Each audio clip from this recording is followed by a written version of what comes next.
This is your first lecture video for physiology.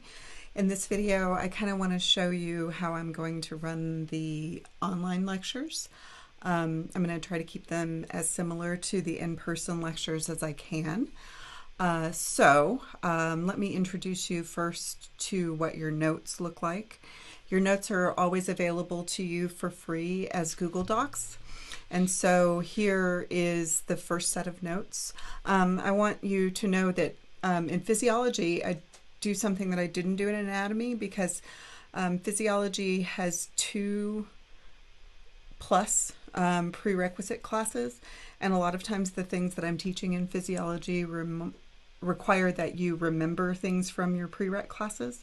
So prereqs to this class are chemistry of some sort and biology 1610, and then the vast majority of you guys also do anatomy before physiology, even though it's not a strict prereq.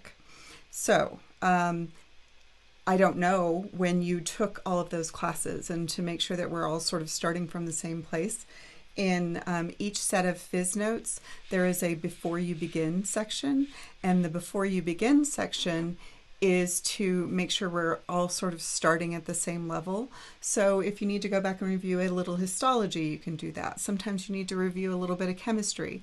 Sometimes you can't really get the physiology without remembering the anatomy. So I'll ask you, if we were doing cardiovascular physiology, to remember the names of the chambers, the names of the valves, the major arteries that leave the heart, those kinds of things. So that's always at the beginning, and that's called the before you begin section. I don't test out of that section, but I always assume that you know it when I start talking. So I don't pull a question out of there, but for instance, if I talk about extracellular fluid, you should have reviewed what extra means. Does that make sense? Okay. So, and then the rest of the way that I kind of run this class is that you will have the notes and I will have the notes. And I only project them so that we can use them to follow along and sort of stay at the same rate. I don't project them so that you can read off of them, because you've got them in front of you and you don't need to read off of them. And then what happens when I'm lecturing is that I can pop up an image from the textbook or an animation, and I'll do that both in class and in the recorded lectures. And when I can, I will give you access to those animations or figures.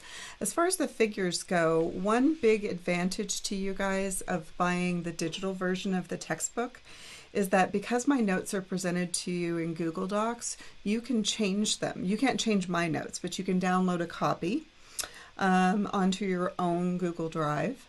And then you can paste in pictures from the textbook or links from an animation that you found that you like, or links to the animations that I will provide you. I can't give you all of these figures for free. I'm not allowed to. But if you buy a digital version of the textbook, you will actually get those. So you can paste them in. So if it says figure 1.4 right here, and I talk about figure 1.4, you can paste it in there. Why didn't I do that for you? Well, because the publisher owns these and I own this, and I can't give it to you. But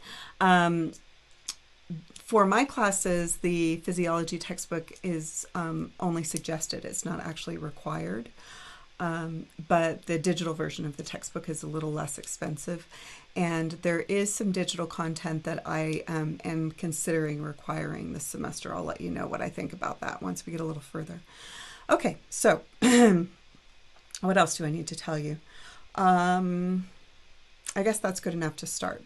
So I want to go ahead and start in this first set of notes talking about how I approach physiology. There are hundreds of ways to approach it, and there are a lot of successful ways to do it. But the way that I like to approach this class is to try really hard to get you guys to see the patterns in human physiology, so that I'm not just teaching you one example after another, and you don't have any ability to predict the next one.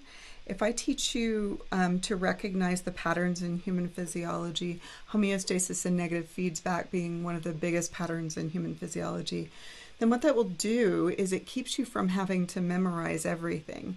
It gives you a really strong structural framework. So if I say A, B, and then C occurs, and then I show you another iteration and you go, okay, that looks like A, B, and then C occurs, and then another iteration and I show you that A and B and I don't say anything about C, hopefully what will happen, because you have a really strong background, is that you will go, I think I know what's going to happen next. And then, of course, we leave the most simple examples and get to some more complex examples, and you start to recognize them. And so sometimes it's uncomfortable. Sometimes it means that you don't always know the answer. And I will ask you things and you're not super confident with what you know yet. But I want you to understand that that's a really important part of the learning. And I'm not going to shame any of you guys for getting the wrong answer, because you really, really need to try to get the right answer. It's even more important that you try to get it.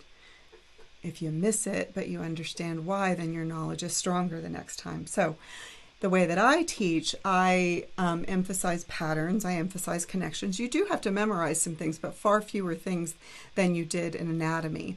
Trying to get you to get the big picture in a really strong structural framework, so you have the ability to predict the outcome of a new situation based on all the experience you had with the past ones. So you will be required to think, and you will be required to test your knowledge constantly. For some of you guys, you will love it, because if you're anything like me, you like puzzles, you like logic games. If you are not that kind of person, then maybe this will be a little less comfortable to you than rote memorization was to anatomy, but we can all do things that are uncomfortable. Anatomy wasn't my favorite class to take when I was in college, because I'm not a great memorizer, but I did do well with it. Physiology was actually one of my harder classes, but I ended up loving it a lot more.